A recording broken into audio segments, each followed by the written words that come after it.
మీ పిల్లలు ఫారెన్లో చదవాలనేది మీ కల? మీ కలను నిజం చేసే ఏకైక సంస్థ విదేశ్ కన్సల్ట్స్.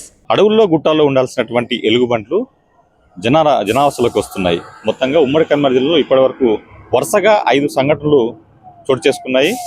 ఇటు కరీంనగర్ జిల్లా కేంద్రంతో పాటుగా కరీంనగర్ శివార్లో ఉన్నటువంటి ప్రాంతాల్లో కూడా ఎలుగుబంట్లు వరుసగా రావడంతో కూడా ప్రజలు బెంబేలెత్తుతున్నటువంటి పరిస్థితి ఉంది. ప్రస్తుతం మన మానకొండ జిల్లా కేంద్రంలో ఇక్కడ ఒక ఎలుగుబంటి ఉదయం నుంచి కూడా హల్చల్ చేస్తుంది.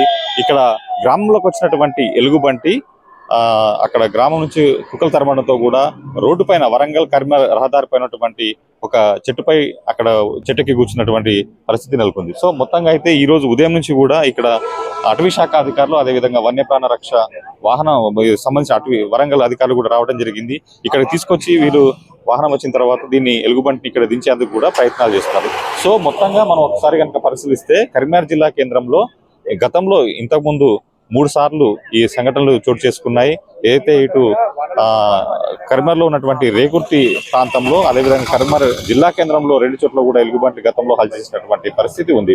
సో ఈ రోజు తాజాగా మానకొండ జిల్లా కేంద్రంలో కూడా ఇక్కడ ఒక ఎలుగుబంటి రావడంతో కూడా జనం కూడా తీవ్ర భయాందోళనకు గురవుతున్నటువంటి పరిస్థితి.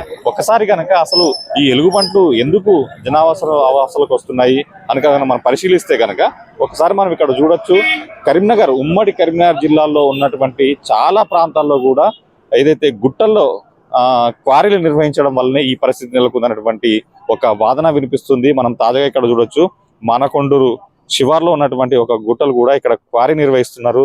ఆ తర్వాత గ్రానైట్ కూడా పెద్ద ఎత్తున వ్యాపారం కొనసాగుతుంది. కరీంనగర్ జిల్లాలోనే రాష్ట్రంలో ఎక్కడ లేని విధమైనటువంటి గ్రానైట్ వ్యాపారం ఇక్కడే. ఎందుకంటే ఇక్కడ ఉన్నటువంటి రాయికి ఏదైతే ఇతర దేశాల్లో కూడా డిమాండ్ ఉండతో కూడా కరీంనగర్ జిల్లాలో ఉన్నటువంటి చుట్టుపక్కల ఉన్నటువంటి అన్ని గుట్టల్ని కూడా తొలిసి ఇక్కడ గ్రానైట్ రాయిగా మలిచి కూడా విదేశాలకు ఎక్స్పోర్ట్ చేసినటువంటి పరిస్థితి ఉంది. ఇక మనం కరీంనగర్ శివార్లో ఉన్నటువంటి దాదాపు అన్ని గ్రామాల్లో కూడా ఇదే పరిస్థితి నెలకొంది.